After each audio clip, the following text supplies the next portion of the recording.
बिस्मिल्लाहिर्रहमानिर्रहीम। अस्सलाम वालेकुम नाज़रीन, ये पॉडकास्ट के एक नए एपिसोड के साथ मैं आपकी खिदमत में हाज़िर हूँ। आज के गेस्ट हसीन भी हैं, मॉडल भी हैं, एक्टर भी हैं, सिंगर भी हैं, डायरेक्टर भी हैं और एक परफेक्ट एंटरटेनर हैं। मैं बात करूँ तैफूर ख़ान की। आइए इनसे मुलाकात करते हैं, उनसे बहुत मज़े की बातें करते हैं। Taifur, thank you so much show में आने के लिए। सर, $1 मिलियन क्वेश्चन हर बंदा जानना चाहता है, बॉलीवुड का हीरो क्यों है? हमारा हीरो इतना अच्छा एक्टर होने के बावजूद, टीवी पर इतना कामयाब होने के बावजूद भी फिल्म का हीरो क्यों नहीं बन सकता? अच्छा, ये $1 मिलियन क्वेश्चन है, इसका $1 मिलियन आंसर भी देता हूँ मैं आपको, इसलिए मैं आपसे पूछ रहा हूँ। क्योंकि ये हर फील्ड में ऐसी, जो भी फील्ड उठा के देख लें, एक इंफ्रास्ट्रक्चर होता है हर मुल्क का, हर नेशन का, और वो सिर्फ एक चीज़ पे अप्लाई नहीं करता। जिस तरह बड़ा अजीब लगता है जब हम बाहर के मुल्कों में जाते हैं तो हम किसी कैब में बैठते हैं तो पता लगता है जो ड्राइवर आया वो MBBS है। इसी तरह हमारे, आप स्पोर्ट्स देख लें, चीज़ें देख लें, आई थिंक इंफ्रास्ट्रक्चर का बहुत फ़र्क है। जो आप बॉलीवुड की स्पेशली बात की तो मैंने जो एक बेसिक फ़र्क वहाँ पे देखा है ना, मैंने काम भी किया लोगों के साथ, बहुत इंडिया भी गया हूँ, UK में भी काफ़ी इंडियंस के साथ मैंने काम किया। सर, वहाँ टैलेंट जो है ना, उसकी जो परख है और जो कदर है वो है एक चीज़। दूसरी चीज़, लॉ बहुत स्ट्रिक्ट है वहाँ पे, ठीक है।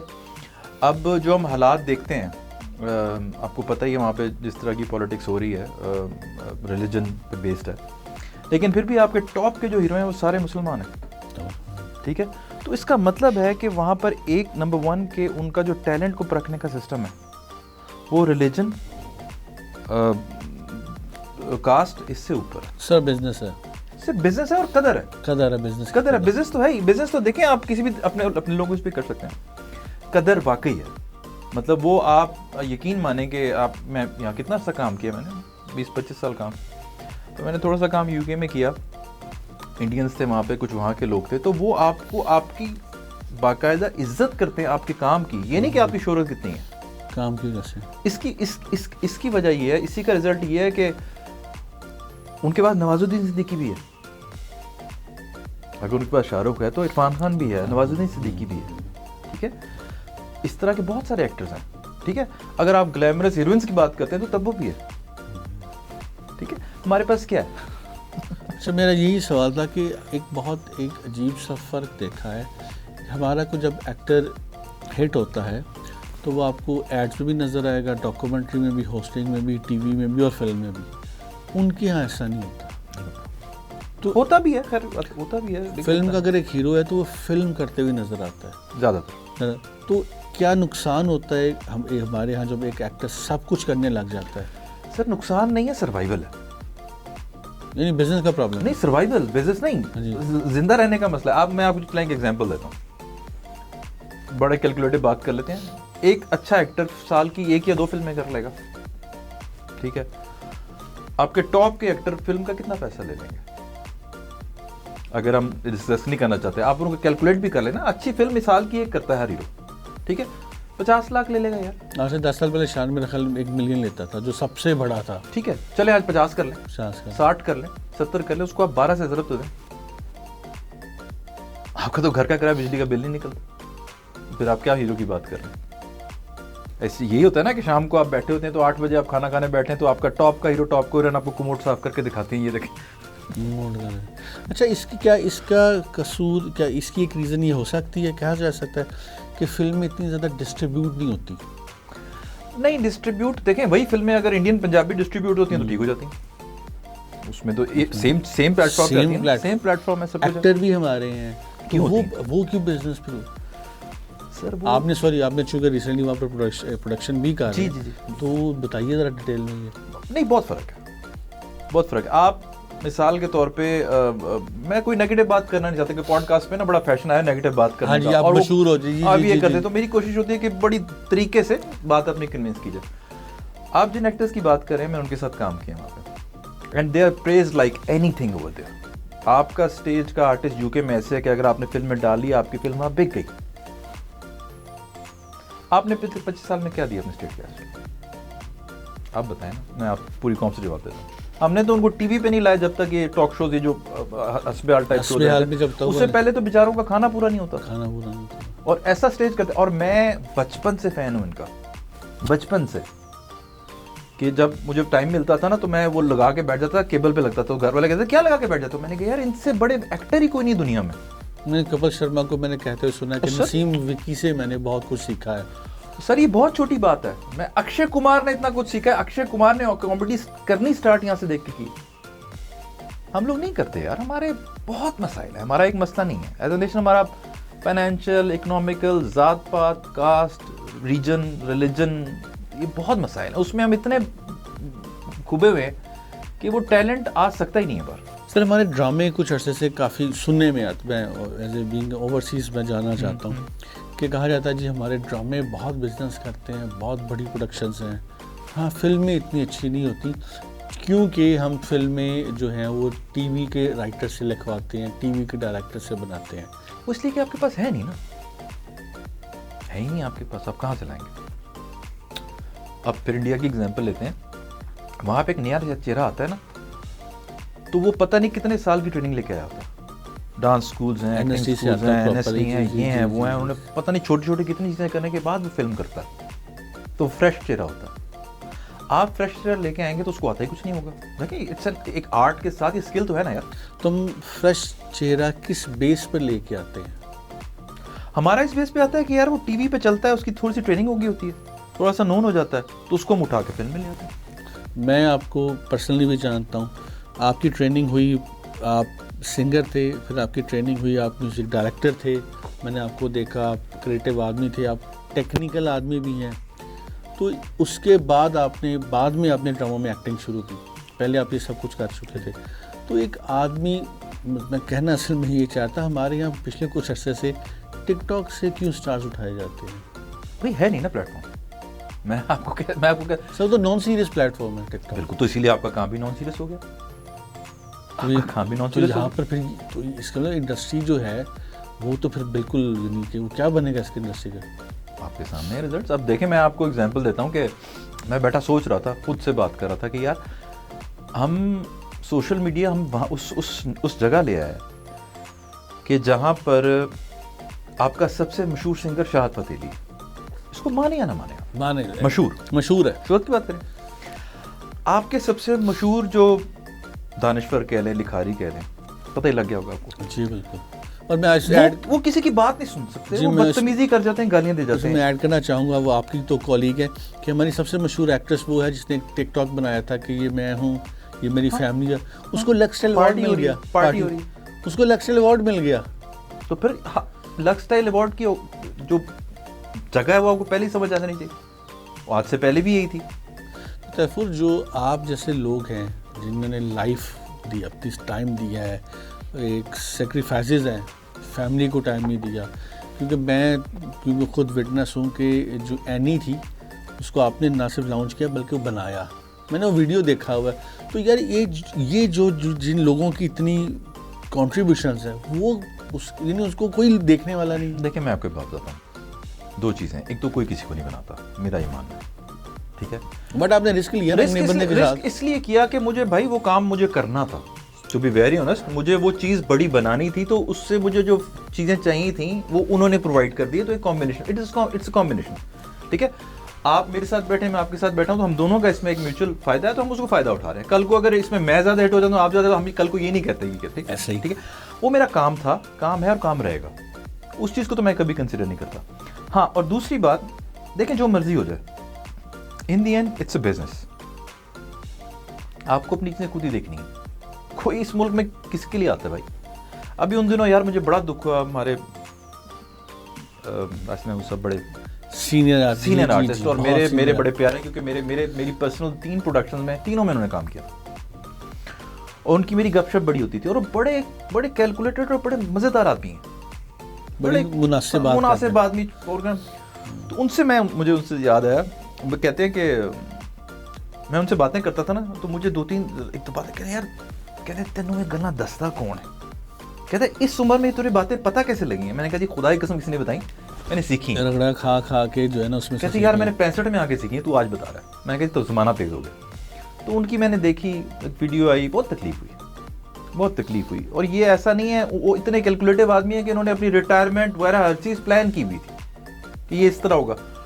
भाई वो इतना एक्सीड कर जाती हैं चीज़ें, इतनी एक्सीड कर जाती हैं जिसकी वजह से फिर वो इकोनॉमिक से बड़ी कोई चीज़ नहीं होती। आपने अभी जिक्र किया इसका एनी के वीडियो के बारे में, मेरे सवाल के ऊपर कि मुझे वो करना था, लेकिन जहाँ पर आप यानी आप उसको क्रेडिट शेयर कर रहे हैं एनी के साथ, लेकिन जवाद बशीर, मैं नाम ले लेता हूँ, वैसे डायरेक्टर हैं जिन्होंने हर नए आने वाले का वीडियो छापा, पेला, और उसके बाद वो एटीट्यूड की वजह से वो नया सिंगर फील्ड छोड़ के चला गया।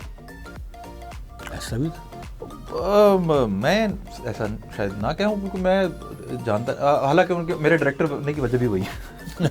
फिर तुमने गलत बनने से वजह इसी वजह मतलब मैं वो नहीं कर, मैं किसी की बुराई नहीं कर रहा, उनका अपना तरीक़ाकार था, मेरा अपना तरीक़ाकार था, क्योंकि मैं काम करता था कि यार मैंने कुछ अच्छा करना है, मैंने मज़ा लेना है इसका, यार मैंने इंजॉय करना है कि क्या करूँ मैं। आप क्रेडिट आवर के लिए काम करते थे, ना सिर्फ पैसों के लिए? नहीं, पैसों के लिए यार मैंने शुरू से रखा था कि एक आधी नौकरी कर रहा होता था, या पढ़ रहा होता था, या कुछ ना कुछ कर रहा होता था, कुछ ना कोई जॉब कर रहा होता था इस तरह की, या फिर कोई मैं पढ़ रहा होता था सम टाइम, क्योंकि पढ़ते वक्त मैंने जॉब करके फिर छोड़ के फिर पढ़ाई शुरू कर दी थी, एनसीए चला गया। उस दौर में मैं उस दौर में मुझे स्कॉलरशिप मिला हुआ था, तो मैं उसमें वीडियोस बनाता था, अपना खर्चा वर्चा निकाल लेता था और इंजॉय करता था। पहली दफ़ा मैं डायरेक्टर से बना था, हमारा बैंड था तो जादू के नाम से, तो हमारा पहला गाना हमने बनाना था, तो मैं उस वक्त ना नॉन लीनियर से म्यूजिक बनाता था, नॉन लीनियर म्यूजिक, और एडिटिंग करता था। एडिटिंग की जॉब कर रहा था किसी एक चैनल में, पहला पाकिस्तान का चैनल, तो मैं एडिटिंग की जॉब करता था, मुझे एडिटिंग आती थी। तो मैं जवाद बशीर के पास चला गया, मैंने कहा यार हमारे पास पैसे थोड़े, मेरी आपसे रिक्वेस्ट है, डायरेक्टर आप हैं, मुझे आपने ना शूट करके दे देना, बस बाकी मैं कर रहा हूँ, अब मुझे आपने शूट करके वो मुझे आता नहीं है, तो आप मुझे वो शूट कर दें। उन्होंने कहा ठीक है भाई। हमारा कोई इस वक्त 40,000 का बजट था एक दिन का यार, वीडियो लाख 1.5 लाख में बन जाता। हमने कहा 40-50 ले लें आप, तो ये सारा कैमरा शैमरा कर दें, शूट करा के मुझे दे दें। मेरे जहन में 40 था, उन्होंने 1,40,000 का शूट का बिल दे दिया। मैंने कहा यार अब क्या करूँगा। अब आप टेक्निकल थे तो आप सर्वाइव कर गए, कोई नया बंदा आता हो कहता जज फील्ड बड़ी ख़राब है, वो दौड़ जाता। ऐसे होता है, बिजनेस है ना, तो इंडियन बिजनेस, कोई वेलफेयर के लिए तो काम कर नहीं रहा भाई। लेकिन तैफूर इसमें लेकिन फिर मैंने वो वीडियो खुद बना लिया, उस तरह मैं डायरेक्टर बन गया। मैंने आपके वीडियोस के देखे हुए, मैं जानता हूँ, मैंने बहुत काम मिला मुझे उसके बाद, ग्रुप को सुना हुआ है, मैं आपको शारून, बिल्कुल, और माशाल्लाह आपका बड़ा काम है, मैंने आपका डायरेक्टर दिया। लेकिन अब मेरा पॉइंट फिर से यही है कि इसका मतलब ये है कि इंडस्ट्री डूबने की वजह हालात के अलावा हम लोग खुद भी हैं, हमारे डायरेक्टर्स भी हैं, हमारे कुछ सीनियर्स भी हैं जिन्होंने इस तरह किया है। देखें होता ये हर जगह हर तरह के लोग होते हैं। इंडिया में बड़ा छुरा बैठा हुआ जो कि पूरी फिल्म पेल के दे देते हैं आपको। मैंने देखी है फिल्में इस तरह, ठीक है, बल्कि उधर यूके में भी आप जानते हैं कि लोगों को वो ऐसी फिल्म के वो लोगों का 5-5, 10-10 करोड़ रुपया लगा देते हैं और बनता कुछ भी नहीं। ऐसे लोग हर जगह बैठे होते हैं। लेकिन मेरा ख्याल है कि जो म्यूज़िक इंडस्ट्री और जो म्यूज़िक वीडियो की और इसकी इंडस्ट्री, उसकी जो तबाह होने की वजह है ना, वो आई थिंक मुझे ये लगता है कि जब आग आया था ना, आग एंटरटेनमेंट, उसने जब सारा कुछ इंडिया के हवाले कर दिया था ना, कि वहाँ से म्यूज़िक, वो वहाँ की वीडियोस चल रही हैं, इवन यहाँ से जब वीडियो जाती थी तो वहाँ से होके आती थी, उन्हें वो वीडियोस बना रहे हैं, ये कर रहे हैं। और फिर जब उनके पास बजट आया वीडियोस बनाने का, तो आपको पता है कि सही टैलेंट कभी भी फेवर नहीं ले सकता। अभी आज कोई आप सरकारी या कोई किसी तरह का कोई फंड निकाल दें, उसमें से कोई डिजर्विंग आदमी तो सवाल ही पैदा पहुंच नहीं सकता ना वहाँ तक, उसकी तो पहुंच, उसको पता नहीं लगेगा, पीछे सब कुछ हो जाएगा। तो ऐसे ही उसमें हुआ, सारा कुछ उधर दे दिया गया।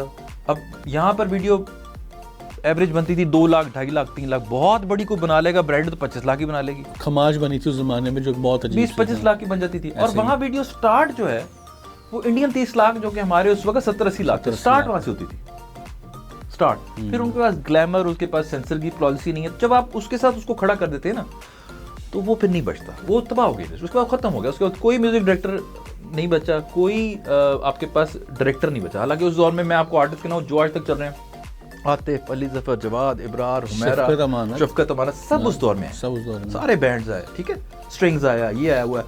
उसके बाद उस तरह से कोई भी नहीं आया। अच्छा, एक इंडस्ट्री है, सब मिलके काम करते हैं, कभी किसी ने एहतजाज क्यों नहीं किया मिलके? याद है आपको एक बार एहतजाज, मैं अपना कौमी नज़रिया बताता हूँ एहतजाज पर आपको। सर, हम चीनी खाना नहीं छोड़ सकते 3 दिन के लिए एज ए नेशन, तो हम म्यूज़िक पे एहतजाज करेंगे। कितना कमाया जाता है चीनी से, आपको पता है? चीनी से मैं कहता हूँ आज ये कौम एज ए नेशन तय कर लेना कि अगले 6 दिन हम चीनी नहीं खाएंगे।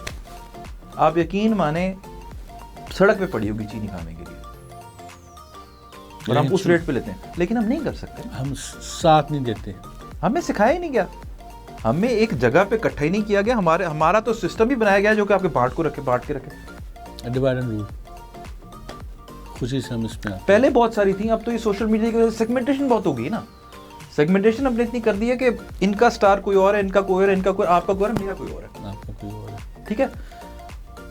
एक बंदा टिकटॉक पे सुपरस्टार है, दूसरा जानता ही कोई नहीं उसको, जानता है। एक बंदा यूट्यूब का बादशाह है, टीवी वालों को पता ही नहीं है, एक बंदा टीवी पे डायरेक्टर ड्रामा में, इधर जानता ही कोई नहीं है। उसमें मुझे क्योंकि एक जो फ़र्क है वो ये है कि टिकटॉक से जो नई जनरेशन आजकल यूट्यूब टिकटॉक के पीछे है, ये दौलत तो कमा सकती है, इज्जत नहीं अच्छा, कमा दौलत सकती। भी इतनी नहीं है, ये भी ज़्यादा हाइप्ड है, ये मैं आपको बात बताऊं, जिस तरह हम लोगों को आदत है ना ज़्यादा बताने की। तो सर अगर नहीं है तो ये चाहत अली खान जैसे लोग कैसे सर्वाइव कर रहे हैं? सर चाहत अली तो अल्लाह माफ़ करे, मुझे लगता है he is not mentally well,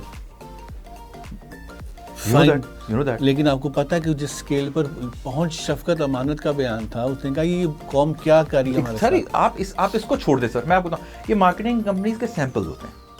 इससे पहले आपको याद है एक चाय वाला आया था, बिल्कुल चाय वाला था, और चाय वाला जब आया था ना तो लोग कहते थे कि फवाद खान को रिप्लेस कर दिया।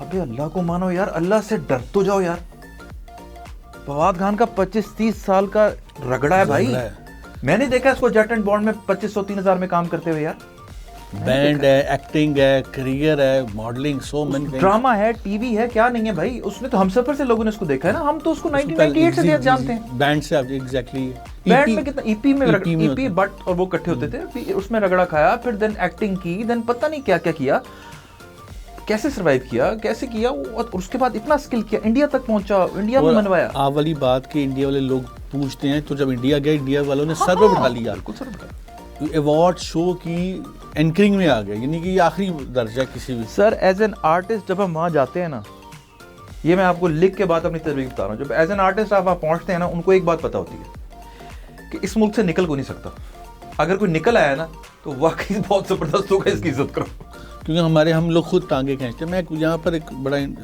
सवाल, मुझे अक्सर हम बैठ के डिस्कस करते हैं, मैंने आपका सिंगिंग करियर देखा हुआ, मैंने आपका ग्रुप देखा हुआ, सिंगिंग तो नहीं, मैं एज ए म्यूजिशियन बात कर सकते हैं, ग्रुप थे आप उसमें, लेकिन आपका ग्रुप बड़ा अच्छा था, आप वीडियोस थे। अच्छा, आप हो गए, जवाद अहमद हो गया, इब्रार और जवाद हमारे, हम कहते हैं हमारे ये पीटीवी के सिंगर्स हैं जिनको पूरे पाकिस्तान के हर कोने में हर कोई जानता है, लेकिन जब कोक स्टूडियो आता है वो इनको पहले 7 सीजन में बुलाता ही नहीं है। ऐसे ही सर, वही जो सेगमेंटेशन मैंने आपको बता दिया, क्योंकि इनकी टारगेट ऑडियंस वो नहीं है। तो इतनी बड़ी सर, यानी हमारा जो ब्रांड, जो हमारी मार्केटिंग है, वो इतने बड़े, यानी उनका कंट्रोल हो गया सर है ही उनका कंट्रोल, और किसका कंट्रोल है मुझे बताएं, ब्रांड्स का इतना कंट्रोल हो गया। आज आपका कोक स्टूडियो ना होता तो आपको म्यूजिक ही खत्म था, आतिफ और अली ज़फर के बाद आपने क्या प्रोड्यूस किया भाई?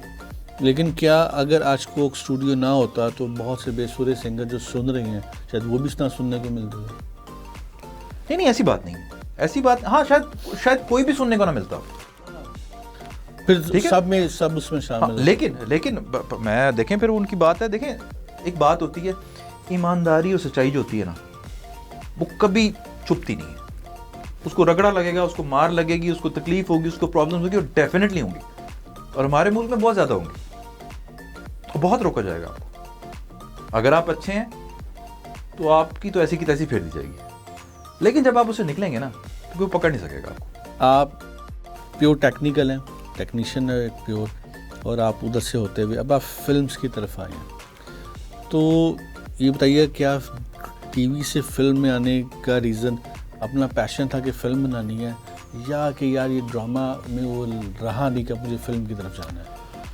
आई थिंक 2 चीज़ें थी। एक तो ड्रामे से एज एन आर्टिस्ट मैं बिल्कुल सेटिस्फाई नहीं होता, बिकॉज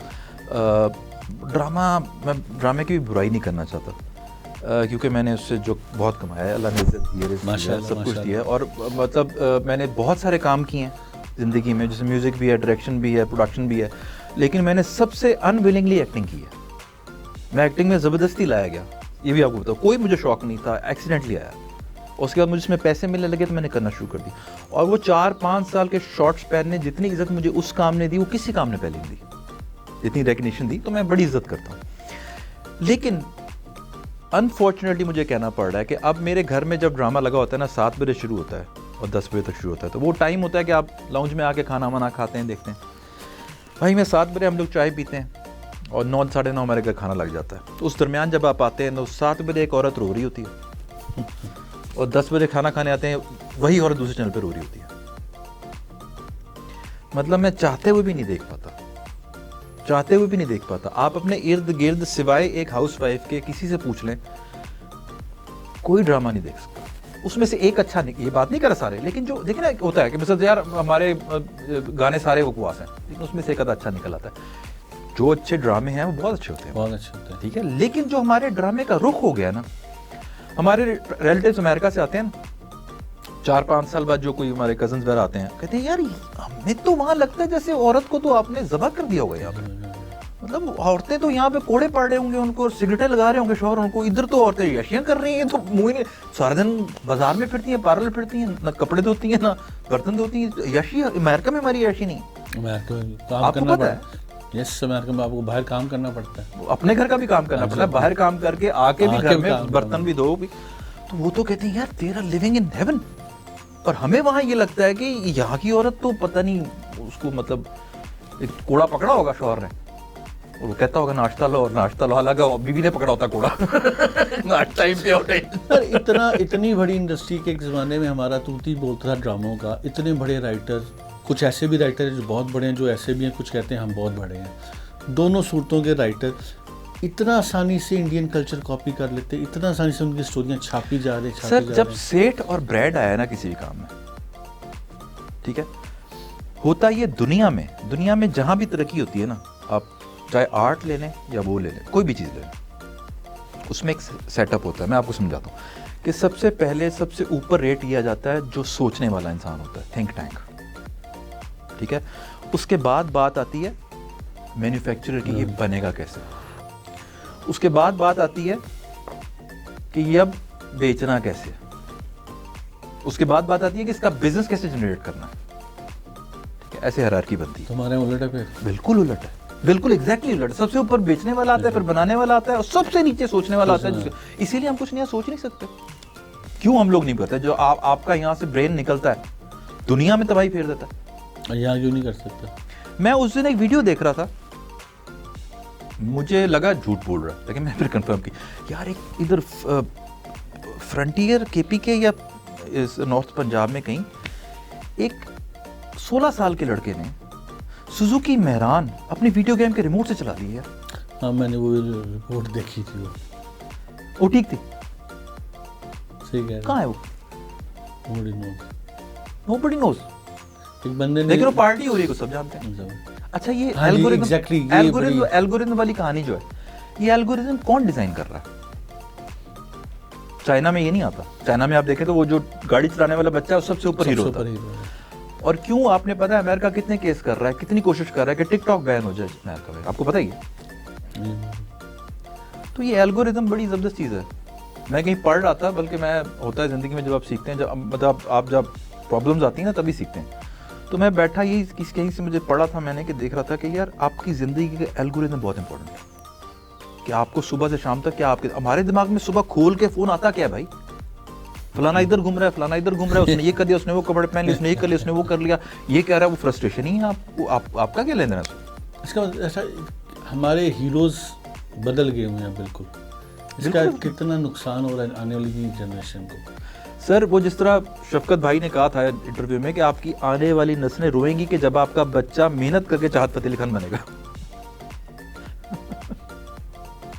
वो मेहनत करेगा कि मैं चाहत फतेह अली खान बनूं। और सिर्फ यहाँ नहीं है, आप ओपन गंगनम स्टाइल आपने याद है? जी मुझे बिल्कुल याद है। आप फिर को वो 1 पाउंड फिश याद है? जी बिल्कुल। फिर वो कौन सा था, वो एंजल आए, याद है? बिल्कुल याद है। डिजाइन किया जाता है।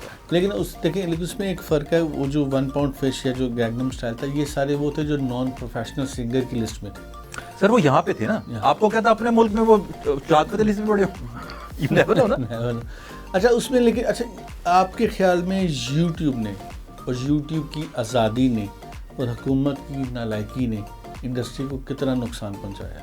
देखिए यूट्यूब को तो ब्लेम नहीं करूँगा मैं, ठीक है, क्योंकि यूट्यूब अगर ना होता तो आपका आर्टिस्ट दम घुटने से ही मर चुका होता, आप जरा बताएं ना, जो राशिद महमूद साहब ने उससे बात की है, यूट्यूब ना होती तो आप तक पहुंचती ना? नहीं पहुंचती। उसको मैं नहीं कहूँगा यूट्यूब।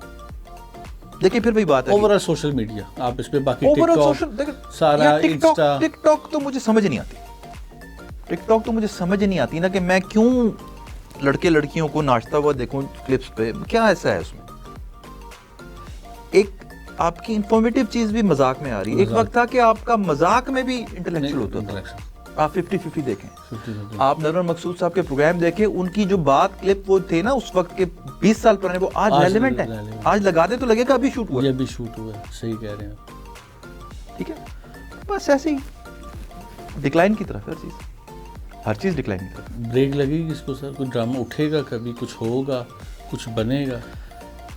देखिए फ्यूचर तो मुझे ये नहीं पता कल मेरा क्या होगा, अनप्रेडिक्टेबल है। लेकिन थोड़ा सा एक आधा जो वाइब्स आती है, एक आधा चैनल आया, आई थिंक ग्रीन एक चैनल आया, जिसको मैंने थॉरली देखा नहीं है, लेकिन मुझे ये लगता है कि उसकी स्क्रीन, उसकी सोच, उस पर कुछ चीज़ें ऐसी आती है जहाँ मेरी नज़र पड़ती है, रुकती है।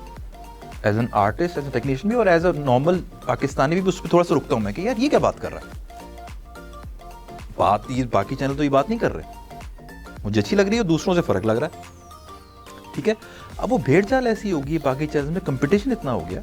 मतलब मिसाल के तौर पे मैं आज CNN को कमर्शियल कर दूं कि जो पकड़ी जो कमर्शियल जो चलाना चलाओ, क्या हाल होगा उसका? लेकिन जो आपने ग्रीन की बात की और ऐसी प्रोडक्शन हाउस से, आप ड्रामा अगर उस पैसों का बनाते हैं जिस पैसों का आपके पास क्लाइंट ही नहीं है, आपके पास मार्केट में ऐड ही नहीं है, जिसके रिजल्ट में हमारे यहाँ आर्टिस्टों के पैसे फंस जाते हैं। नहीं, ऐसा नहीं होता। आई थिंक आर्टिस्टों के पैसे, आई थिंक इतना बड़ा जब चैनल खोल रहे होते हैं तो उस पैसा फिर साल 2 साल का आप लेके आते हैं। ड्रामे का एक बजट होता है, यहाँ पर हमारे यहाँ बजटिंग नहीं है। दुनिया भर में बजटिंग पहले होती है, यहाँ बजटिंग है नहीं। आपके पास क्लाइंट मार्केट में 100 रुपये का ड्रामा आप 500 का बना लेते हैं, आप कहाँ से रिकवर करेंगे? देखिए होता है ऐसे, मैं आपको बताता हूँ। ड्रामा इंडस्ट्री को नंबर 1 तो आप इंडस्ट्री कहीं ना, 5 लोगों के हाथ में ड्रामा, ऐसा नहीं हो सकता दुनिया में, दुनिया भर में नहीं होता। दुनिया में नहीं हो सकता कि 4 लोग ही ड्रामा बनाएंगे, उसके अलावा किसी को आता ही नहीं है। एक ही जगह पे एक ही तरह के एक ही चीज़ें बन रही हैं, जिसकी वजह से आपको क्या लगता है 7 से 7:30 होते हैं ना, तो आपको पता नहीं चलता ड्रामा खत्म हो गया अगर वो बीच में ना दिया जाए। स्क्रीन वैसी है, एक्टर्स भी वही हैं, उस दूसरा चैनल लगा ले, स्टोरी भी वही है, वही सिस्टम है, वही घर है, वही 5-7 लोकेशंस हैं, वही एक कराची की गली है जहाँ मैं रहता था, वही एक घर लिया हुआ रेंट के, वो 5-7 घर हैं, सब एक जैसा लग रहा है, तो एक्टर भी वही है, मेकअप सब एक, म्यूजिक भी एक जैसा चल रहा है। ये नुकसान हुआ। जब ड्रामा बड़ा होता था ना, मुझे याद है जब मैं नया इंडस्ट्री में आया था, उस वक्त मेरा ड्रामे से ताल्लुक नहीं था, तो सेंटर होते थे लाहौर, कराची, इस्लामाबाद। तो कोई चीज़ अगर लाहौर ने बना ली है ना, तो इस्लामाबाद, कोयटा यार वो कहता था ये नहीं बनाना, इससे फ़र्क बनाना कुछ। अब क्या है, आप कहता है यार साथ वाले चैनल की रेटिंग आ गई, यही दे दो मुझे, यही छाप दो, यही दे दो। एक एक्टर का प्रोड्यूसर बनने के बाद कितना नुकसान होता है इंडस्ट्री को? मिसाल के तौर पर हमारे यहाँ इंडस्ट्री को होना, एक्टर को बहुत नुकसान होता है सर। लेकिन अगर आप जिस तरह हमने 5 लोगों की बात की है, मैं मुल्क के सीनियर आर्टिस्ट हैं, तो अवार्ड भी मिल गया सरकारी हमारा, तो वो अब वो ड्रामा, उनका जो हीरो होता है वो ख्वाह 25 साल का लड़का हो, वो 30 साल का हो, 50 साल का हो, वो सीधे गाना है। इससे कितना नुकसान होता है इंडस्ट्री में? मैं हुमायूं सईद की बात कर रहा हूँ। नहीं यार, हुमायूं भाई का मैं इसलिए नहीं कहूँगा कि यार उन्होंने डिजर्व करते हैं यार, उन्होंने, वो ऐसा नहीं है कि कोई सिफारिश पे ऐसा, उन्होंने, he is a very shrewd, very sharp businessman. मैं जब पहली दफ़ा उनको मिला था, होता ही है कि पहले तो ऐसी मुलाकात थी, लेकिन एक दफ़ा उनके साथ सफ़र करने का इत्तेफाक हुआ। हम लोग थाईलैंड गए थे गेम शो पे, तो ही वाज द जज ओवर देयर। तो उनके साथ उठा बैठा मिला और मैंने उनसे बहुत सीखा, और मैं 4 दिन उनके साथ वो पार्टी वार्टी करने के बाद मैंने उनकी पिक्चर लगाई थी, मैंने कहा the most intelligent person in the business I know. उनकी आप बुराई नहीं कर सकते अगर उनसे, मतलब वो, अभी आपने हमारे हीरोज़ का भी नाम लिया जिनका भी कि क्या ये नहीं आया तो वो नहीं आया था यार, वो उस वक्त वो बंदा स्टार था और हम उनको देखते थे ऐसे यार, और वो ऐसे मुझे याद है फ्लाइट से पकड़ के उधर समुंदर पे हम कर रहे थे, वहाँ पे जगह ऐसे उन्होंने निकाला है, हाँ भी क्या, वहीं पे एक शर्ट निकाली है, वहीं पे पहन के, हाँ भी क्या करना है, एंड ही वाज देयर। मैं बैठा हूँ नीचे, तो बैठ के मेरे साथ वही जो खाना आया खा रहे हैं, हमें लगा ही नहीं कि यार को आर्टिस्ट को बड़ा बंदा आया, वो ही वाज लाइक, रात को हम इकट्ठे घूम रहे हैं, क्लब में भी जा रहे हैं, सब कुछ, ही वाज लाइक यार मैं मतलब मैं शायद अगर मेरे से जूनियर को आता तो मैं शायद थोड़ा सा नखरा दिखाता है करता, सीखा उनसे भाई, वो मेहनत करके आया बंदा भाई, वो he started from scratch. Sir actor बढ़े हैं हुमायूं सईद या बिजनेसमैन बढ़े हैं? बिजनेसमैन। हमें ज़रूरत सर एक्टर्स की है या बिजनेसमैन की है? देखिए पैसे नहीं होंगे तो कुछ भी नहीं होगा सर सर्कल तो उतना ही है, सर्कल ही नहीं बढ़ेगा तो क्या कुछ होगा? फिर तो शौक ही है ना, फिर तो शौक है ना कि आप हुमायूं से, जिस तरह हमारी हुकूमत पंजाब ने पिछले दिनों ऐसे ऐसे आर्टिस्टों को तमगा हुस्न कारकर्दगी और पता नहीं कौन कौन से तगमे बांट दिए हैं, शायद जिनको उनके मोहल्ले के लोग पूरे ना जानते हो। सर जब से पाकिस्तान बना ऐसे ही है। चले पहले शायद टीवी पर रिपोर्टर नहीं आती, हमें पता नहीं लगा होगा। पता नहीं चलता था, पता नहीं। अभी ना देखें हो क्या गया कि इंफॉर्मेशन का इन्फ्लक्स इतना ज़्यादा हो गया कि आपको ज़रूरत नहीं हो सब जानने की। अब मेरा बेटा अगर है 15-16 साल का, अगर मेरा बेटा है तो उसको ये भी पता है कि नॉर्थ कोरिया में कौन सा बैंड हिट है, या उधर क्या हो रहा है, या इधर क्या हो रहा है, उधर क्या हो रहा है, यूट्यूब पे वहाँ क्या है, ही नोज एवरीथिंग। सर ये तो पॉजिटिव है ना, नहीं पॉजिटिव चीज़ें कहाँ देखते हैं बच्चे? नहीं, ये पॉजिटिव जो उसके है ना, जो बेनिफिट्स हैं जो हम ले सकते हैं। हमारे यहाँ प्रॉब्लम ये कि हम लोग नेगेटिविटी हमें ज़्यादा अट्रैक्ट कर जाती है। देखिए क्या होता है, आप चौथी क्लास के बच्चे को आप इंजीनियरिंग पढ़ना शुरू कर देंगे ना तो उस पर बर्डन आ जाएगा, वो डिस्ट्रैक्ट हो जाएगा उल्टा। ठीक है, इतनी इन्फॉर्मेशन आ रही है, इतना सब कुछ कि मैं जानने की जरूरत नहीं है ना। हाँ, हर चीज़ हमारी क्या जरूरत है भाई, उधर क्या, इससे क्या होता है, कैंसर की सारी इन्फॉर्मेशन एक 10 साल के बच्चे को पता है यार। कितना आपने डाटा स्टोर कर लिया है, आपका फोकस नहीं रहता। मैं थोड़ा सा कोशिश करता हूँ स्पिरिचुअल चीज़ों को भी सीखने की और समझने की, पढ़ने की। स्पिरिचुअलिटी में इसमें कहते हैं कि दुनिया की सबसे बड़ी ताकत फोकस करना है, ठीक है, और पूरी दुनिया आपको डिफोकस करने में लगेगी। मेरी बात समझे। अब हम क्रिकेट खेलते हैं, क्रिकेट की मिसाल देते हैं, आप फोकस का लेवल चेक करें यार। अभी वो इंडियन वर्ल्ड कप जीता है, उसमें क्रिकेटर है पांड्या, क्या नाम है उसका, हार्दिक पांड्या की डिवोर्स हुई हुई है, उसको वर्स्ट एक्टर कहा गया, पूरा स्टेडियम उसको वहाँ पे टॉन्ट कर रहा था, ये कर रहा था, और उसकी परफॉर्मेंस देखिए आपने वर्ल्ड कप फाइनल में, उसका फोकस लेवल देखा, लास्ट ओवर किया उसने, लेवल चेक कर रहे हैं आप, फोकस का लेवल चेक कर रहे हैं। उसने कहा दुनिया गई भाड़ में, मैं क्यों या मरूं, ये ओवर मैंने नहीं करने देना, जो मेरी जॉब है वो मैंने कर दी है। ये होता है फोकस यार। एक 16 साल का लड़का पहली दफा इंडिया से पाकिस्तान खेलने आ रहा है, कितना प्रेशर होता है, सच है, ठीक है, और वसीम अकर बाउंसर मारता है और मुंह फट जाता है यहाँ से, इधर लगता है, और वो कहता है इधर उधर खून निकल रहा है, कहता है मैं खेलेगा, पहुंच के फिर आया और उसने सेंचुरी मारी। फोकस चेक करें आप। अच्छा सर, इसमें तैफूर, इसमें एग्जैक्टली जो आप सही कह रहे हैं, फोकस चेक करें, प्लस जो उनका स्टाफ जो होता है, जो लोगों का जो प्रोफेशनलिज्म होता है, वो हमारे यहाँ वहाब रियाज जो थे, वो हमारे इंटरिम गवर्नमेंट में स्पोर्ट्स मिनिस्टर थे, ये पूरी उम्र स्ट्रगल करते रहे टीम में आने के लिए, क्योंकि उस लेवल के नहीं थे। इनको बनाया स्पोर्ट्स मिनिस्टर, फिर इनको बना दिया सिलेक्शन का चेयरमैन, एक ऐसा बंदा जिसकी टीम में अपनी जगह नहीं बनती थी, तो वो अब एक एवरेज बंदा एवरेज लोग सिलेक्ट करें। इसका जवाब दूं? इरशाद, आप मुझे पाकिस्तान में कोई ऐसा डिपार्टमेंट बता दें जिसके हेड की उस डिपार्टमेंट जगह बनती हो, एक बता दें, पूरा दिन लगे रहे नहीं मिलेगा आपको, बात ही खत्म हो गई। नेशन का मिजाज बता दिया आपको, यही वजह। और टीवी में भी ऐसे है, फिल्म में भी ऐसे है, हर इंडस्ट्री में ऐसे है, आप बिजनेस में चले जाएं ऐसे ही है। आपको पता ही है, आप मुझसे ज़्यादा जानते हैं, आप ज़्यादा पॉलिटिशियन में उठना बैठना है आपका आपके पॉलिटिशियंस माइंड ना कर जाए। नहीं हम चाहते हैं, ठीक है, बाहर के लोग जब बैठे होते हैं ना, हम पाकिस्तान के बारे में जानना चाहते हैं, हम उन पॉलिटिकल चैनल से नहीं जानना चाहते जो किसी ना किसी पॉलिटिकल अम्ब्रेला के अंदर आते हैं। ये बड़ा अफसोस सर, हम एज अ नेशन इस ऐसी जगह पे खड़े हो गए जो बड़े दुख के साथ करना पड़ता है, और मैं डरता हूँ मेरा कोई क्लिप वायरल ना हो जाए लेकिन मैं ये बड़े फसूख से कहता हूँ कि हम एज अ नेशन यकीन, ईमान और एज अ ह्यूमन बीइंग के उस लेवल पे खड़े हुए हैं कि जहां हम सच भी नहीं बोल सकते, जहां हम सच को सच और झूठ को झूठ कहने की भी ताकत भी खो चुके हैं। ईमान का आखिरी दर्जा नहीं कर सकते, दिल में मानो, हम दिल में भी नहीं मान सकते, नहीं मानते कि भाई पैसे उठू आ रहे हैं। हाँ जी, और वो जो कहता है वो बोल ही जाते हैं, प्रचार कर ही जा रहे हैं। तो उसका रिजल्ट यही है, जब आप बिकेंगे तो कोई ना कोई तो खरीदेगा। और आप अगर जो हमारे यहाँ होता है, अगर आप सीट पर नहीं है, अगर आप हिट नहीं है तो आप सच्चे नहीं है। ये हर दौर में होता है यार, ये हर दौर में होता है। मतलब लेकिन यहाँ ज़्यादा है। नहीं, वो देखें जहाँ यहाँ लोग भी तो ज़्यादा हैं यार, इंडिया से तो कम है यार। इंडिया में भी हमें ना होता क्या है कि इंडिया में भी इतने को अच्छे हालात नहीं जितने हम समझ रहे हैं, ऐसे ही। ठीक है। होता ये उनका मीडिया बहुत कंट्रोल, लेकिन वो एटलीस्ट अपने मीडिया से जो चीज़ें, लेकिन यार एक बात बताऊं, नहीं वहाँ पे जो मैंने 2 बातें बताई, वहाँ टैलेंट की कदर है, दूसरा वहाँ कानून बहुत सख्त है, बहुत कानून। मैं वहाँ पे बैठा हुआ था जब मेरा बैंड था, मैं इंडिया गया हुआ था, नूपुर ऑडियो से मैं दिल्ली में मेरा बैठा हुआ था, तो उनसे मैं बात कर रहा था, तो वो मुझे कहते हैं यार मैं तो इसलिए क्या था यार, इंडिया रिलीज ही कर दे, बड़ी बात है यार, जो हमारा B4U आता है यहाँ इस पे गाना चला दो, बहुत बात है, बहुत ऐसी है।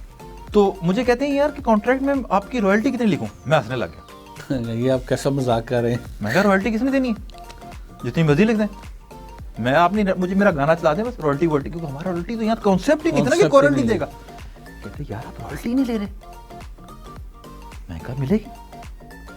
कहता भाई यहाँ पर मेरे साथ बैठकर आपने और मैंने एक स्टैम्प पेपर पे साइन कर लिया ना, उसको यहाँ का सदर वजीर आजम भी नहीं ला सकता। और यही वजह है कि आप जाते हैं तो एक 5 स्टार के होटल के नीचे झुग्गी 2 बनी होती है, उस झुग्गी को कोई नहीं ला सकता अगर कानून नहीं इजाज़त देता। कानून इजाज़त, और देखिए मैंने यहाँ, आप देखें तो सही, यहाँ पर बिल्कुल ऐसे ही है। सर आप आपकी फिल्म की तरफ आते हैं, एक आखिरी सीरियस पर फिल्म पर बात करेंगे। दोबारा का प्रोडक्शन शुरू करेंगे या फैसला कर लिया कि यार नहीं, अब मैंने इस सिस्टम में नहीं करनी? इधर तो नहीं कर पा रहा मैं। मेरे अभी 1 करोड़ रुपया देना सब टीवी ने 3 साल हो गए। मैंने उनको एक प्ले बना के दिया था, मैं नाम नहीं लेता लोगों को, लेकिन अब मैंने कहा यार भाड़ में जो नाम लो। मैंने प्ले बना के दिया इश्क तेरा के नाम से, उसमें कैरेक्टर था मंगू। वो इतना हिट हुआ कि नए चैनल पे जिसकी कोई पहचान नहीं थी, मुझे सड़कों पे लोग कहते थे तू चंगा कीता बानो नाल, इस तरह की उससे मैं ईद के दिन मिला तो लोग इस लेवल पर मंगू मंगू कहते हैं। अलग रेटिंग उसकी पता नहीं क्या थी, लेकिन मुझे बड़ा फीडबैक आया। और वो उन्होंने B4U पे इंडिया पे बेचा। मैं दुबई में बैठा हूँ तो मैं देख रहा हूँ मेरा प्रोमो इंडिया पे चल रहा है, मैंने वहाँ से गालियाँ निकाली, मुझे पैसे नहीं दिए, वो दे रहे हैं यार प्रॉब्लम हो गई, ये हो गया वो गया। आज से 3-4 साल है, मेरे पास 2 चेक बाउंस पड़े, कुछ नहीं कर सकता, कोई कानून नहीं है आपकी हिफाजत के लिए। मैं चेक बाउंस लेके जाऊंगा तो वो 1500 रुपये लगा के आपकी हर 1500 रुपये महीना लगा के आपका वो कोई केस ही नहीं करने देंगे। हाँ मेरे पास कोई डंडा होगा, घर आके होगा तो घर आके पैसे दे के जाएंगे। तो फिर इस सिस्टम में आप क्रिएटिव आदमी कैसे सर्वाइव करें? मैं इन चीज़ों के लिए चेकों के पीछे भाग कर, हाँ आप बंदा क्रिएटिविटी पर मतलब मैंने आपको एक ऐसी चीज़ बना दी है जिसने आपके चैनल को नाम दे दिया, पहचान दे दी, और वाहिद प्रोजेक्ट आपके 12 प्रोजेक्ट में जो इंडिया ने भी खरीद लिया वहाँ भी चल गया, वो आप सेकंड सीजन मांग रहे हैं। हाँ, क्योंकि हिट होने के लिए आपको एक प्रोजेक्ट चाहिए होता है, चैनल को जो है एक चाहिए होता है। अच्छा, उसके बाद मेरा उन्होंने एक और बनवाया, पैसे नहीं दिए, मैंने भी छोड़ दिया, वो चैनल भी दोबारा हो गए, तो गोन के ख़त्म होगी, आते कि नहीं है। फिर मुझे इधर बात कर रहे हैं, मैंने कहा जी पैसे तो दें, फिर देखने करते क्या करना। तो इसमें आप क्या सर्वाइव करोगे?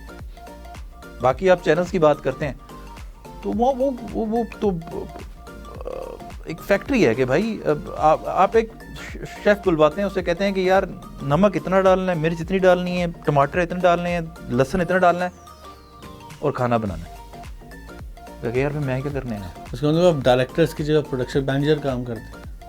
नहीं, चैनल खुद करता है, वो भी खुद करता है। कोई एक स्पॉट बॉय भी चैनल की मर्जी बगैर नहीं करता। एक स्पॉट बॉय जो है ना, वो भी चैनल की मर्जी के बगैर नहीं आता वहाँ पे। और ठीक है, इसमें कोई गलत बात नहीं है, क्योंकि उन्होंने बिजनेस चलाना है। वो उन्होंने अपना एक जो है ना सेटअप, एक फैक्ट्री लगाई हुई है कि 6 नंबर का जूता फेंक देना, वो 6 बजे लगेगा, साल पर 7 बजे वाला लगेगा, उसका पैटर्न है। नो मैटर सोसाइटी को क्या मैसेज आ रहा है, जनरेशन को क्या हो रही है, सोसाइटी के बारे में कौन सोचता है आजकल यहाँ पे भाई? ये बताइए, आप फिल्म पर आते हैं, सबसे पहले ये बताइए कि कब रिलीज हो रही है, कितने प्रोजेक्ट्स पर काम कर रहे हैं, अच्छा कहाँ रिलीज करेंगे? अच्छा, 3 प्रोजेक्ट हैं। एक वेब सीरीज़ है, that is an action web series, उसमें कुछ पाकिस्तानी एक्टर भी हैं, मोहसिन अब्बास हैदर हैं, रोमा माइकल हैं, यूके से करण सिंह दुग्गल, अतुल शर्मा, और वहाँ का क्रू है काफ़ी। वो इंशाल्लाह अब रिलीज़ हो जानी थी, लेकिन थोड़ा सा डिले हो गई। अब इंशाल्लाह मुहर्रम के फ़ौरन बाद वो आपको OTT पे मिलेगी। और उसके बाद एक फ़िल्म है पंजाबी कॉमेडी, जो कि तकरीबन आधी शूट हो चुकी है। वो इसको रिलीज़ करने के बाद मैं वापस जाऊंगा यूके और उसको कंप्लीट करना है। और एक तीसरी फ़िल्म मैं लिख रहा हूँ, जो कि लिख ली है मैंने, अब उसकी स्केजुलिंग वगैरह हो रही है। तो ये तीनों प्रोजेक्ट लंदन में किए मैंने, और लंदन और थाईलैंड में थे। तो बाहर शूट करने की खास वजह?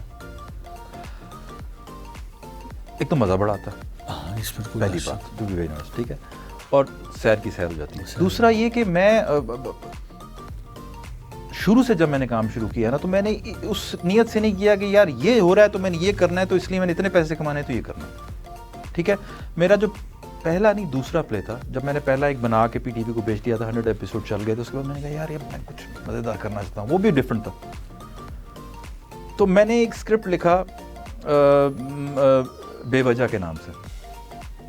उसमें बाद में जो शुरू नुमान एजाज थे, आबिद अली साहब थे, अली खान थे, राशिद महमूद साहब थे, और नए मैं भी था, और नए लोग भी, काफ़ी कास्ट थी, उसकी बड़ी कास्ट थी। तो मैंने वो पूरा प्लान किया कि मैं पहला सोप पाकिस्तान का बनाऊंगा जो कि बाहर बनेगा। ओके। वो मैं हमारे चैनल के उस वक्त टॉप के चैनल के हमारे थे हेड, उनके पास ले गया। तो मैंने कहा जी ये बना रहा हूँ, ये नहीं यार देखा तो कहते यार कौन बनाएगा इसके मोमो, छोड़ यार ये स्क्रिप्ट ले जाए यार, वो बेटी की शादी नहीं हो रही, उसका ये नहीं हो रहा, वो जहेज नहीं है, ये बना यार, खुद भी पैसे कमाए, पैसे बना के ये नहीं चलाना यार, ये बना। वही रोने धोने मैं स्क्रिप्ट उठा के आ गया, मैं कहा मैं पैसे कमाने होते, मैं दो सड़कों का ठेका ले लेता, मैंने ये करना है। अच्छा वो नहीं हुआ, सब चैनल्स को दिया, किसी ने एक्सेप्ट ही नहीं किया यार, ये हमें बाहर का प्ले नहीं चलता। खैर जिद्दी तो मैं हूँ, पागल टाइप आदमी, आपको पता है, वही चीज़ आपको लेकर क्रिएटिव आदमी जो होता है। बस मेरे साथ कुछ लोग थे इन्वेस्टर, तो मैंने कहा जी मैं बना रहा हूँ। अच्छा बना लो, बनाया, पीटीवी पे चला, पीटीवी पे 4 दफ़ा चला, और पहली दफ़ा पीटीवी से किसी ने बार्टर में प्ले खरीद के चलाया प्राइवेट चैनल पे। बड़ी बात है ये, ठीक है। वो 100 एपिसोड का प्ले था, थाईलैंड में शूट हुआ था, और बहुत मज़ा आया मुझे करने में। वहाँ पे मतलब हमने कोई 20-30 डेज शूट किया था, और मुझे मैं एज ए डायरेक्टर मुझे लगता है कि मुझे ना अच्छे विजुअल्स अच्छे लगते हैं। हाँ, विजुअल मीडियम के आप आदमी हैं, तो जाहिर बात है, बंद कमरों में बंद, वो या तो कोई खास किस्म का प्रोजेक्ट हो ना, वो नहीं, मुझे पसंद नहीं आता। सेट वाले आदमी नहीं, आपको ओरिजिनल नहीं, मुझे लोकेशन, मैं बहुत मजबूरी हो तो मैं इंडोर सीन लेके आता हूँ। अदरवाइज मेरी कोशिश होती है नेचर में, अगर कमरे में भी कर रहा हूँ तो पीछे पहाड़ नजर आ रहा हो, जो कि आर्टिस्ट की उसकी जो एक फील है वो सेट में नहीं आ सकती। तो उस वजह से मैंने फिर तकरीबन एक और मैंने किया, वो भी मैंने दिया पीटीवी को। फिर मैंने टर्की में किया, खैर वो पीछे गवर्नमेंट चेंज हो गई, वो नहीं चल सका, उसमें कुछ टॉपिक ऐसा था। फिर उसके बाद मैं अल्लाह बख्शे तनवीर साहब की फिल्म एज एन एक्टर करने गया था जापान, वहाँ हमने 30 डेज 40 डेज हमने गुजारे। फिर यहाँ आया तो वही चीज़ें हो रही थी यार, मैंने कहा यार अब इसमें मैं क्या करूँ। और वैसे भी मुझे ये लगने लग गया था कि जो मुझ पर एक स्टैंप लगती जा रही थी कि यार मुझसे 2 साल बाद इन्होंने कहना आप माहिरा खान के वालिद हैं, जो कि किया है इन्होंने, हमारा बड़ा अच्छा एक्टर है यार। तो इसका मतलब ये हुआ कि जो क्रिएटिव एक्टर या डायरेक्टर या जो आदमी है उसको यहाँ से बाहर जाना पड़ेगा, और जो दिहाड़ीदार एक्टर और डायरेक्टर है उसकी जहाँ पर ईद है। नहीं, ईद उनकी भी नहीं है, उनमें भी बड़ा कंपटीशन हो गया। अच्छा, उन पे भी इतना हो गया, वो ऐसी है जैसे आप जाते हैं ना तो वो बैठे होते हैं काम, मैंने जाना है, वही साहब है, वो भी बहुत ज़्यादा है। तो इसलिए ये तो क्रिएटिव चीज़ में तो ये तो होगा नहीं। क्रिएटिव में तो जो फाइट करेगा बचेगा, जो हालात से लड़ेगा, जो अपनी ऑनेस्टी से लड़ेगा, सर एंड में वही सर्वाइव करेगा, नाम उसका ही होगा। बाकी तो आना जाना लगा रहेगा, चीज़ें होती रहेंगी, वो चलता रहता है। मुश्किलात किस पे नहीं आती हैं, मुश्किल तो आती है। और मैं ऑनेस्टली ये सब कुछ करने के लिए जितनी तकलीफ से मैं गुजरा हूँ, आपको अंदाज़ा नहीं जितनी मुश्किल से गुजरा हूँ। मेरी ज़िंदगी का टफ तरीन जो टाइम था वही पिछले 3-4 साल थे, पर यह था कि यार ग्रोथ नज़र आ रही थी अपनी, कि जिस हालात में यहाँ कुछ सब कुछ आराम छोड़कर मैं गया, चीज़ें छोड़कर गया, क्या जितने पैसे मुझे चाहिए उतने तो मैं एज एन एक्टर उस वक्त बड़े मज़े से कमा सकता था। लेकिन वो आपको तोड़ना पड़ता है, ब्रेक करना पड़ता है, एक मोनोटनी को तोड़ना पड़ता है। अगर आपको पता लगे ना कि इस मोनोटनी में मैं आगे ख़त्म हो जाऊँगा, मैक्स 3 साल ही चल पाऊँगा, तो फिर आपको मोनोटनी तोड़नी पड़ती है, उसमें तकलीफ होती है, उसमें प्रॉब्लम होती है। अब यहाँ ज़्यादा तकलीफ होती है क्योंकि आपने अपना सेटअप तो किया होता है, लेकिन उसके बाद जो ये चीज़ों को मल्टीप्लिकेशन होने लगती है। कि मैंने जब प्रोजेक्ट शुरू किया था, मैंने जब डिज़ाइन किया था ये पहला वेब सीरीज़, तो आई थिंक 160 का पाउंड था।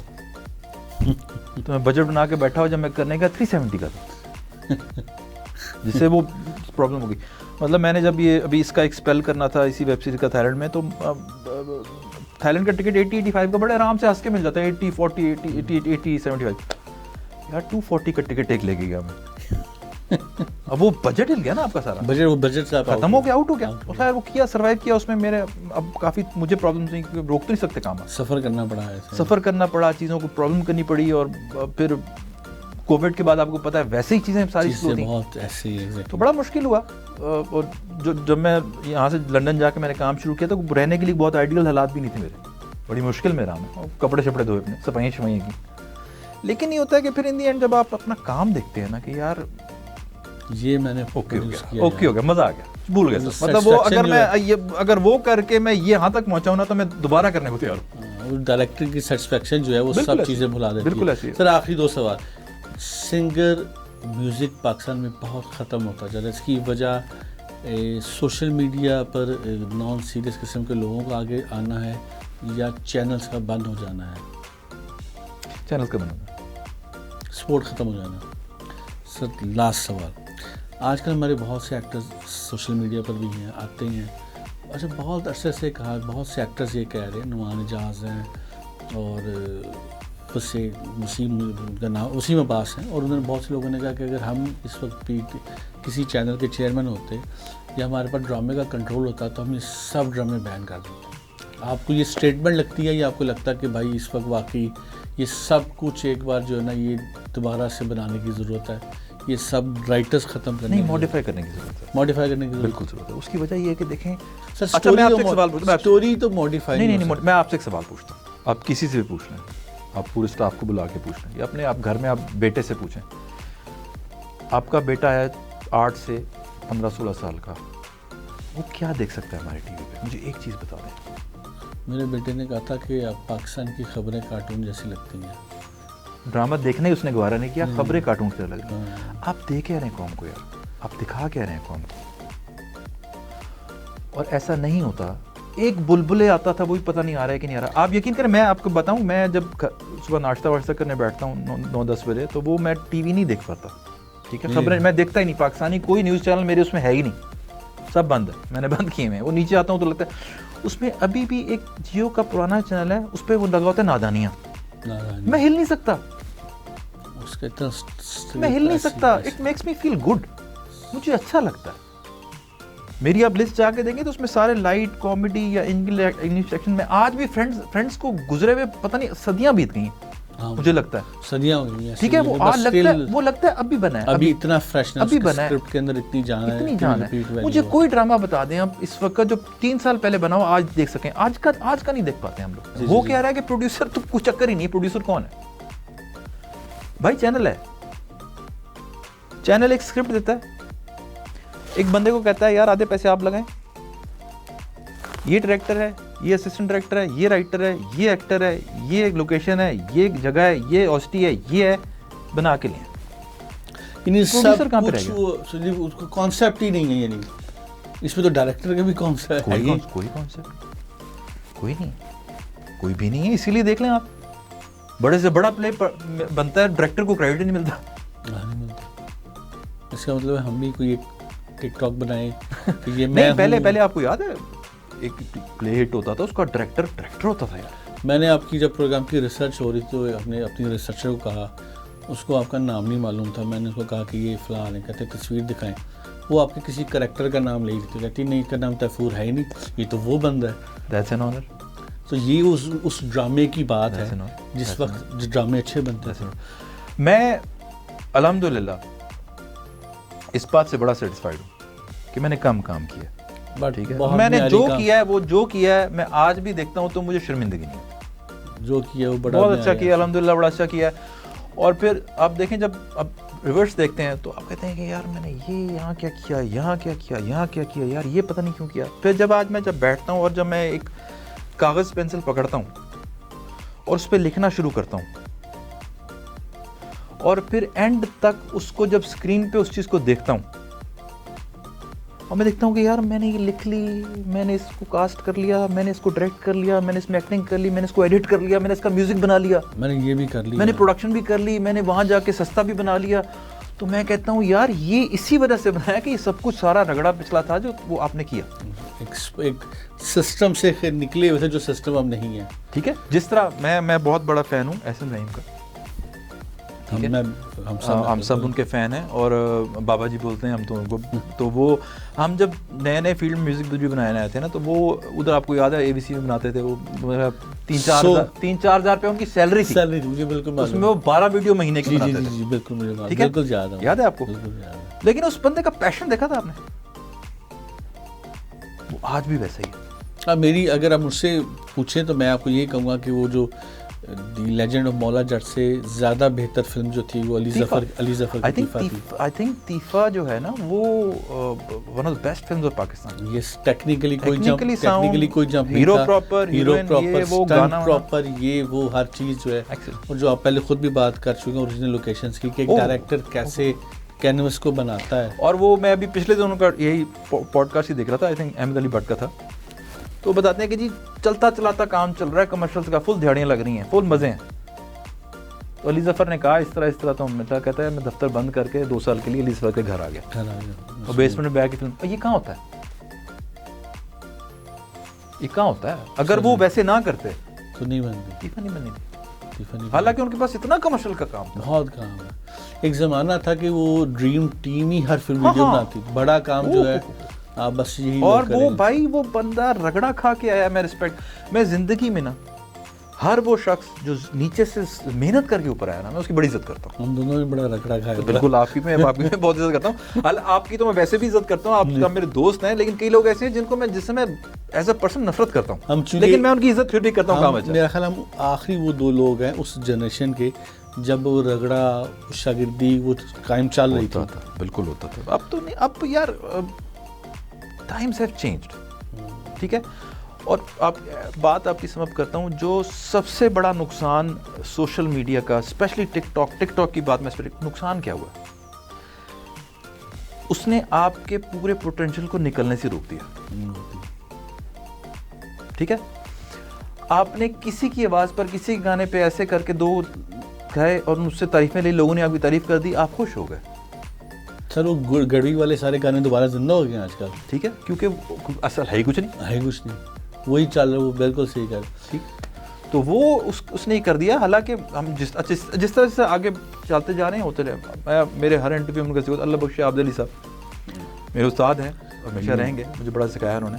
तो वो ये बताते होते थे कि हमारी स्ट्रगल ये होती थी, एक ड्रामा आने के बाद PTV पे ड्रामा आ चुका है, दूसरा ड्रामा नहीं मिल रहा, और कहते हैं 7 दिन खाने को कुछ नहीं है, लेकिन हम सूट पहनकर तैयार होकर दफ्तर में जाते थे, पट्टी के बाद खड़े बैठते थे और दफ्तर में जाते थे कि वहाँ 2-3-4 बिस्कुट मिल गए, चाय पी ली तो हम ये कर लिया, उसके पास खा लिया, इसके पास खा लिया। इस तरह 7 दिन खाने को नहीं होता था, पर वो अपना अगला ड्रामा लाने के लिए मेहनत करते थे। ऐसे ही आप अताउल्लाह इसगलवी को देख लें, आप पुरानों को देख लें, जितने एक्टर देख लें, तो वो जो आपकी वो बेसिकली वो आपकी स्ट्रगल है ना, वो आपको बना रही होती है, पे बैक भी करती है। अब सही कह रही है, वो तराश रही होती है, तराश रही होती है, वो तराश रही होती है। लेकिन अफसोस ये है कि वो सिस्टम अब ख़त्म हो गया। अब क्योंकि हम जब हमारा जो एक आपकी चीज़ हिट हो, एक वायरल हो गई यार, तो अगले दिन आपको उठा के वहाँ बिठा दिया। आज कहाँ है चाय वाला यार, मुझे बताएं ना, चाय वाला कहाँ है भाई? क्यों वो फवाद खान नहीं बना? चाय वाला 1 पाउंड फिश और जो है ना, ये ऐसे ही है। सही कह रहे हो, कोई डाउट ही नहीं बात। इसी तरह पता नहीं कितने लोग अभी मैं सही न्यूज़ आपके साथ बैठा हूँ, सॉरी मैं बात करता हूँ, और इसकी वजह से चाय वाला की लाने की वजह से बेपनाह मार्केट में गलतफहमी फैला दी गई कि भाई अब आपको हम बना देंगे, मतलब वो हाँ, तो उनसे फिर पैसे लिए गए, मार्केटिंग कैंपेन करके उनको बेवकूफ़ बनाया गया। वो जैसे पहले होता था कि तेरी फोटो खींचेंगे, तेरा ये वो एल्बम बना के देंगे, तो पैसे ले लिया। ये लक्ष्मी वाला जो जहाज पर खड़ा करके तुम्हें दुबई छोड़ के आते हैं, सब आजकल यही चक्कर है, दुबई बिठा दे, तो बस ये। लेकिन हर दौर में होता है, you need to be wise and intelligent, और अल्लाह ताला की मदद होनी चाहिए, उसके बाद कुछ भी नहीं होता। जब लिखा होता है आप, अल्लाह ताला आपके रास्ते निकालता है, लेकिन आई थिंक तवक्कल नाम की चीज़ हमारी लोगों की उसमें से निकलती जा रही है। तो नाज़रीन, आज की गुफ्तगू का जो मफ़हूम है वो ये है कि अगर आप मशहूर होना चाहते हैं, छोड़िए ड्रामा सीखना का सब कुछ करना, एक वीडियो बनाइए, ये मैं हूँ, ये मेरी फैमिली है और यहाँ पार्टी हो रही है। लेकिन अगर आप काम सीखना चाहते हैं तो इसको छोड़िए और काम सीखिए और किसी काम करने वाले बंदे के साथ काम करिए, सर झुका के, वरना आप कितनी देर चल जाएंगे। ओवरनाइट क्राइम के पीछे, ओवरनाइट सक्सेस के पीछे हमेशा क्राइम होता है। Sir thank you so much, आपके साथ हमेशा मज़ा आता है बातचीत करने में। Thank you so much sir.